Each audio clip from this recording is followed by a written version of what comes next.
Ja! Det er fordi flaut. Vi er på vej ned til Føtex. Vi skal købe en masse chilier. Fucking dem, der går baglæns, Tommy. Og vi er på vej ned til Føtex. Og så skal vi købe nogle chilier. Okay, vi starter igen, når vi er nede. Det I nu kan se, det er Maximus Miskimus. Det er 3. Så vi nu kan se derovre. Vi er på vej hen til Føtex. Så kommer det til hej. The Moonlight Shadow. Run, bitch! Vi er nu i Føtex, som vi nok kan se. Og nu går vi ind til døren. Åbningstider 0. Vi går nu rundt ind i Føtex. Der er en trøje. Skal vi prøve den? Jo. Fuck, kan man tage den af? Den kan man ikke prøve den der. Du skulle da sådan noget til... Handske. Nej, den her, Nico. Det er den, det. Skal jeg prøve at tage Der er 2.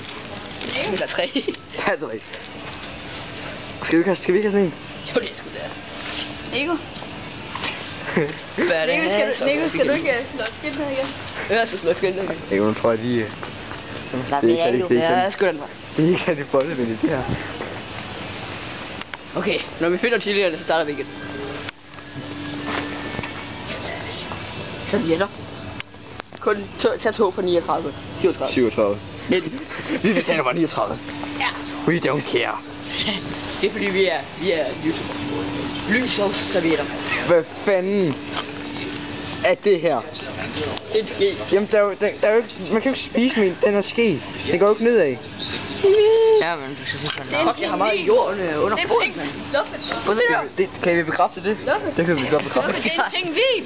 En pingvin? Ja, det ligner det. Nej, ja. Kun lidt. Jeg skal finde de der chilier. Sådan for hårdt skal jeg have. Regnbuefarvet. Okay, vi starter optagelsen igen, når vi er nede med chilierne. Vi har nu fundet chilierne. Chili-bamse. Hvad er det chokolade? Den vi skal have. Den her.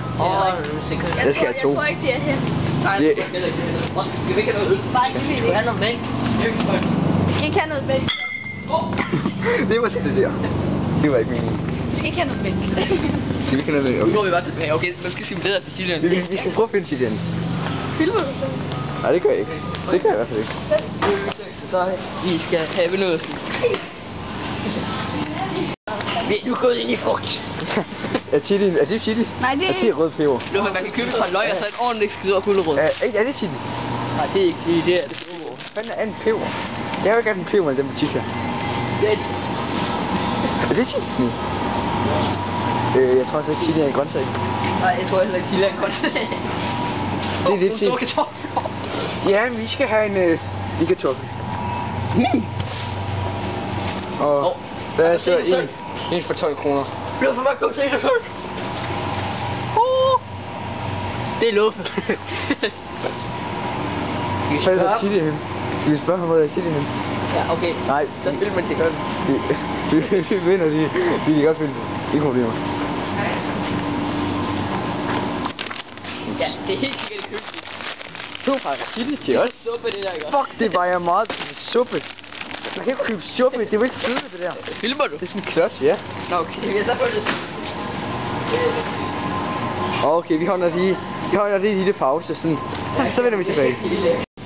Nu er det kun hat. 3. Nico, han er så gået hen for om hvor chili er hen. Imens vi står og venter. Så kan vi jo ikke. Bedst finde. Det er en ko. Fuck, hvad fanden. Toiletrenser. Er det et toiletrenser? Det går den op i røven. Det kan jeg ikke noget. Det vil sige. Kom. Kan vi prøve at høre det dengang? Okay. Så har vi fået det hele hvide. Hvor er det henne? Hvide frugt og grønt. Det er jo ikke noget frugt, der er grønt. Det har vi jo lige været nede. Det var det så. Okay, måske skal vi lige sige vores navn. Ja. Jeg er fordi færdig ud. Ja, Det er Oliver. Olli Games. Eller Olli Gamers. Ja, jeg spiller ikke. Jeg ved det ikke. Nej, han er... Det gør jeg fandme heller ikke. Åh, Det er luffe. Nej. De 2 andre er spillere. Okay. Frugt og grønt. Der er fucking nogle chili her. Ja. Hvor? Nej, det var ikke dem, det var. Er det... Nej. Jamen, der spiller ikke. Er det ikke... Kan vi bare sige, at det er chili? Ja, det kan være sådan. Ja. Der var chili. Hvor mange pakker? 15 kroner. Okay, skal du købe det? Og så tager vi noget slik. Den er hot. Skal vi tage nogle red chili? Den er hot. Eller nogle Jeg tror, vi tager den Okay, her. skal vi ikke tage en jalapeno så også? Nå, for det. De her to. Okay. Skal vi tage det? Nej, det er Vi skal også have sådan en, der vi skal det hele. Okay, så det er 45 kroner. Så vil sige, Nico han tager 3 pakker. Okay. 45. Og hvor mælk? Så er vi færdige. Mælk, det skal vi ikke bruge. Okay. Skal vi ikke bruge mælk? Har du aubergine? Så skal vi ikke have noget slik? Slik. Nej. Monster slik. Ja, så er vi 35 kroner tilbage til slik. Ej, Vi tager sgu bare noget juice. Nej, det var mand. der var noget juice. Det er juice. Vi tager noget energi. Du filmer ikke lige nu, mand. Jo, det kan jeg. Så for satan. Vi skal ikke. Skal vi have en kasse? Fuck en lille øl. Det er det mindste. Altså, hvis det er... Det klæder den ikke. Men I skal ikke tage den der. Den der må I ikke tage. Den har de farver, du får i. Der skal den autograf på den. Man kan sgu da ikke krydse dem. Okay, nu går vi lige op og betaler. Næste onsdag, der vil jeg skrive en autograf på alle de ting, jeg kan finde. Vi går lige op og betaler, og så vender vi tilbage. Fuck, man, One Direction, det er min yndlings. Ham der, han er lækker. Ja, det mener jeg. Han ligner faktisk lidt mig. Den der, mand. Ligner han. Sådan en, jeg har faktisk en julekalender med Og den. Star Wars. Star Wars, swimming in the Skal vi ikke købe sådan noget? Vi har penge til det. Jeg kan ikke have det ind i en hånd. Nej, du skal bare tage det hele. Løft den. Føl den, mærk den. Rør den. For det betaler vi ikke. En anden kasse. Vi vender tilbage. Nej! Vi spiller Angry Birds. Vi spiller. Spiller vi Angry? Vi spiller Angry Birds. Okay. Vent nu. Jamen kan du ikke bare lige betale den? Vi skal lige spille Angry Birds. Hej baby fra... Fuck, du ringer. Der er kun 3 i. Så fast. Eller kun... Ja. Så tager jeg den. Nej, jeg tror der er 4 i. Det er også... De er ikke så stærke med det. Det er jalapeno. Er de stærke? Ja, det er altså utroligt stærkt. Er det? Kys. Hvad er ikke så stærkt? Jeg tror, den er ikke så stærk. I skal have en af hver. Stærk, men jeg ved ikke. Den der, den er hot, så jeg tror, den er stærk. Tror jeg. Hold, det er bare fordi, den er varmt i ovnen. På vej hjem, skal vi så filme igen. Vi så tage en. Vi er på vej hjem. Lille. Vi skal den vej. Det var. Jeg skal lige tage min sko af. Vi skal over alle bjergene. Stop! Der er super lige ind, så kommer der bare. Jeg skal lige have ind foran at være en idioter. Jeg ved ikke hele filmen. Vi er nødt til at op til det op. Vi kan ikke bruge det. Okay, vi går ind og sælger det, så køber vi det igen. Kan du ikke sælge det Føtex? Jeg vil gerne sælge 5 millioner kroner. Okay, køb 5 kroner. Så går jeg baglæns hjem. Jeg zoomer ikke ind på din røv. Okay. Nej, jeg går baglæns hjem på i dag. Eller, for nu af. Hvis du går ind i... Nej, Nico, du kan ikke løbe. Nico, du taber dig. Tak for det. Okay, vi har lige en pause. We are the champions. Kom ned. Hold da. Den er lavet af renmetal. Renmetal. For helvede. Det er sådan en ting, der kan stå i dig. Ligesom. Så nu kan I stoppe filmen. Det kan anvendes til blandt andet den thailandske køkken et eller andet suppe. Og det her, de kan anvendes til fiske. Og det her. Det er ikke meningen, man skal æde det her rent. Vi er badass. Ja. Det er direkte. Badass. Badass. Bad face. Prøv at se ham der. Nico, det er en fanboy på dig. Fanboy. Den er ikke. Julemand. Julemand, hvor? Lige der. Hvor? Lige der. Han sidder på en sten. Fokus. Det er det. Det var vores skolelærer. Det var så ikke en fanboy. Det var vores lærer. Det var vores lærer. Hun er min fanboy. Vores dansklærer. Hun er fanboy af Fifth Audius. Ja. Hun giver mig slik hver eneste gang vi kommer. Eller samtidig. Jeg tror ikke hun har mærket til det her. Nej, det gør jeg. Hvad skal vi med det chili der, hva'? Jeg kan 70 gram eller bønner. 70 gram, det er jo ikke en skid.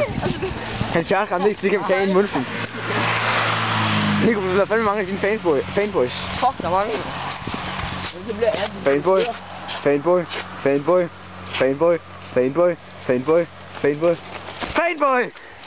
Yeah! Look at my hand, I have a chili. Harmonikerne i chili. Chili! Så er vi 500 meter fra. Skal jeg anvendes til suppe? Jeg er pænt jo. Jeg er Jeg er pænt jo. Jeg er på os kasse. Fanboy! Fanboy! Fuck, hun var badass, den der. Det var sådan en gammel en. En gammel fanboy. Det er de indre herrer, som ikke er på de mange ikke vise, hvor jeg bor. Jeg gider ikke, at der er fanboy, så kommer. Okay. Lige derinde. Jeg bor der. Lige her. Det er der, han bor. Jeg bor derinde. Så ved det. Det er mit eget mesterkunst, jeg har tegnet på. Det er der, han skider. Han siger, han skider i anden. Hvis en børnelager lige sagde det her, så bor han ikke her. Så bor han i hvert fald ikke der. Nej. Han bor slet ikke i det der. Han bor nede på sin sko. Han bor slet ikke nogen i Anker. Han bor slet ikke derinde. Prøv at sige det. Jeg hedder faktisk Anne Monrad Pedersen. Nu kender I mit fulde navn.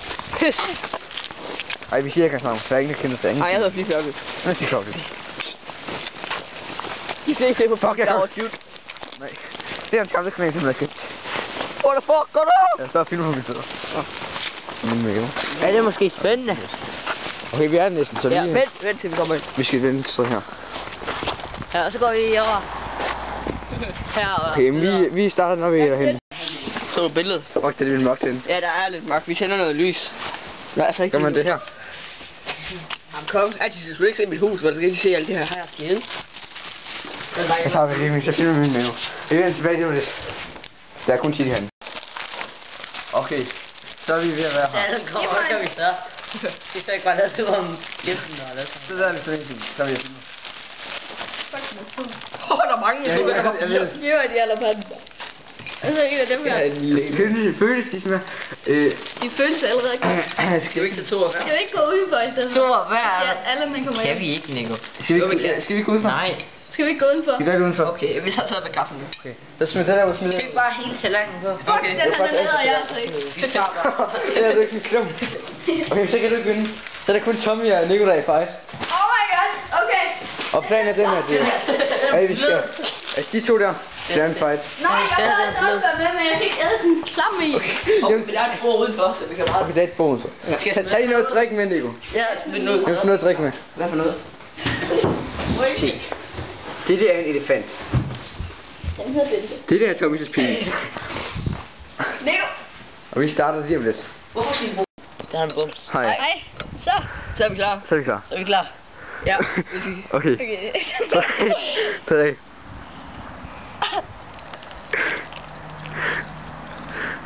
Er det stærkt? Nej, Okay. faktisk ikke. En lille smule. Jeg begynder nu. I kan give op til en tid. Hvor er det der?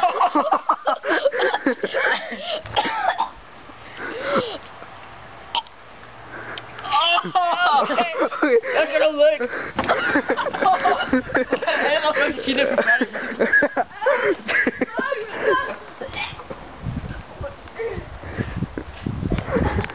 Så vil jeg fortsætte. Vi lever med Fli Fjørke. Har du noget med, Nico?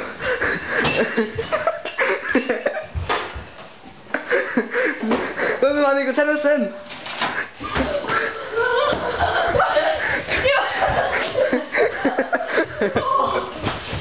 Og du må lade stoppe, så vi er på vej. Okay. Okay. Det går nat. Okay, og de har røde øjne. Jeg har godt gjort det her. Nico.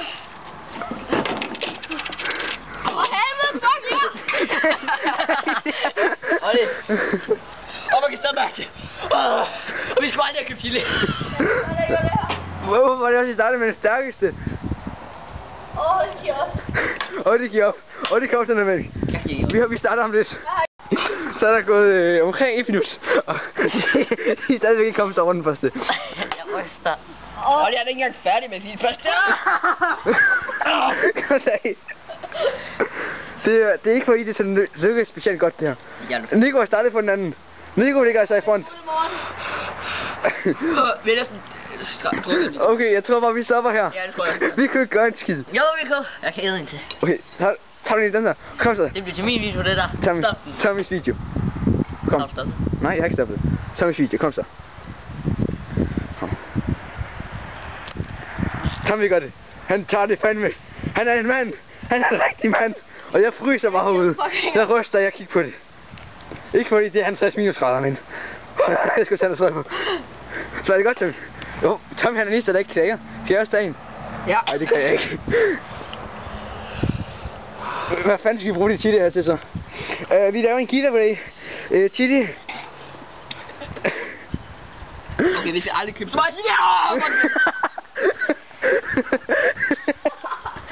skal have noget mere mælk. Skal jeg hente noget mere mælk? Skal jeg købe mælk? Skal jeg gå ned og købe mælk, eller hvad? Har vi brug for... drikker jeg ikke mere mælk. Har vi brug for mere mælk? Har vi brug for mere mælk? Okay, jeg drikker ikke Bare mere det mælk. ikke taget op i den her. Jeg har lyst til en kram. Okay, Tommy, skal du have en til? Tommy tager en til. Tommy, tag den her. Den er ikke så stærk. Okay. I tror Ej, ikke. okay, det her. Skal jeg smage? Det gør vi aldrig igen. Det gør vi aldrig igen. Okay. Skal vi starte videoen her, så når vi kommer lidt, så starter vi igen. Ja. Tommy tager en til. Nej, okay. Okay, vi starter. vi starter, så når det går lidt bedre. Vi kommer lige til min opdatering. Nico han er i gang med at sluge et eller andet. Det var manddomsrøven, og det gik godt. Det eneste, der var en mand, som kunne tage 2 chilier, det var ham der. Og han havde ikke engang. Han var helt stående hele vejen, men næsten ikke engang tage mælk. Kan du ikke lide mælk, Tommy? Nej. Det er godt, jeg ikke gjorde det, for jeg ikke tåle mælk, så det er fandme være godt. Så skulle jeg bare Okay, vi gør sådan nogle ting her hver onsdag. Okay, hver onsdag. Det er PewDiePie's onsdag special. Ja, der sidder det han. hedder ikke PewDiePie. Ikke PewDiePie. Undskyld, jeg kan lige at tænke på PewDiePie. Det er PewDiePie's onsdag special. Ej, det er fordi jeg næsten lige mange subs, så nogle gange kan jeg ikke kende forskel. Okay, der er snart ikke. Vi har næsten drukket en liter mælk. Og skal jeg hente noget mere mælk, eller hvad? Okay, det var en liter. Skal jeg hente noget mere mælk? Ej, det gør det her derhjemme. Okay, det er... Man skal. Det er et budskab på OnlyGamers.dk. Don't do that home, som han sagde. Åh, jeg Don't do that at home. Don't do at home. I'm not so good to speak Don't do that English. at home. Don't do that at home. Jeg kan ikke godt tage en til. Tommy, tag en til, Tommy. Kom så. Tommy er en mand. Der er ikke mere mælk. Du gør det alligevel. Tommy, tag en anden. Det var den stærkeste, den der. Tag en til. Okay. Så prøv at se det her. Der er ikke mere mælk, Nico. Der er ikke mere mælk. Er de stærke? Det er jeg har jalapenos. Olli, han bruger en speciel taktik til at gå rundt og ved at brække sig rundt om bordet. Den er fantastisk god. Han har ikke brækket sig endnu. Tag en til, Nico. Tag en til. Kom så. Ikke skub din finger. Ikke skub din finger. Godt. Nico kører. Han tager en til. Det er jalapenos. Er de ikke stærke? Nej. Jeg tager noget, der ikke er stærkt overhovedet. For helvede. Vi kunne lige godt tage noget dressing. Det er lidt meget. Altså, hvis I kommer til at spise chili, så skal I bare gå rundt om bordet og gøre herhen, så skal I bare stå og brække jer. Ja. Fuck, det ser klamt ud. Er det ymer, eller hvad sker der lige? Nej, det er mælk. Er det mælk? Ja. Jeg var nødt til at spille ud. Hvorfor drak du det ikke? Det var ikke noget, der spillet ud, jeg skal drikke det. Jamen, det hjælper ikke noget. Okay, så tag en dem her. Hvem tager den? Hvem tager den? Tommy tager den. Nej. Kom så, Tommy. Kom så. Vand. Så jeg er penge, det tæller som chili. De er ikke stærke, den der er de. Jeg gider ikke tage hende. Jeg tager ikke tage hende. Vi sniger den. Snit. Nu skal jeg have en chili. Jeg kommer hjem, så drikker jeg 5 af kanden. Jeg tager du alle kernerne ud. Ringen. Hvad? Så brækker jeg. Olli, jeg tager din metode. Bare tage anden kerne. Så har vi 2-metoden. Skal vi holde en pause, eller hvad? Okay. Er nogen, der skal spise? Det var det fra Fly Flaudiut. Fly Flaudiut siger farvel. Og... Farvel. Ja, Olli. Hvor er der Der var en spejlen? kern der. Okay. Og farvel for mig. Jeg ved det ikke. Okay, Vi ses. Jeg hører. Er der det sidste ord, inden vi stopper? Farvel. Sidste ord. Tager du en chili? Ja. Seriøst? Der er ikke nok mælk. Har du ikke? Er der en lille mere? Nej. Skal jeg have det? Okay, men vi tager af. Vi ses. Nej. Skal du have en? Skal du have en? Jeg er ikke sikker. Er du ikke sikker? Okay. Nu følger vi 2 mongoler, der går rundt i deres naturlige omgivelser og er ved at brække sig, imens de hopper med et glas mælk i hånden og finder sig i røven. Det er et godt trick, hvis du har spist det. Måske skulle vi lige smide det chili der væk. Hop og kur. Jeg laver 5 parkour. Hvor tager vi gå væk? Parkour! Hej. Hej. Tommy hernede. Tommy, vi har ikke noget mælk. Sagde det er for sent. Og vi har det fået lidt, det er lidt bedre nu. Ja, det har jeg ikke. Hvad skal jeg Jo, så? jeg har. Så vi skal være med at filme. Hvorfor lukker du ikke døren? Det er censureret. Det er censureret.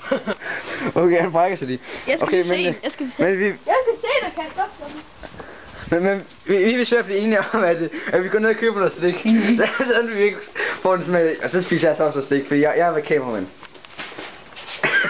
Men det var bestandt, tror vi. Vi ved ikke, når kommer det. Hvad fanden laver han? Så er der brækker sig.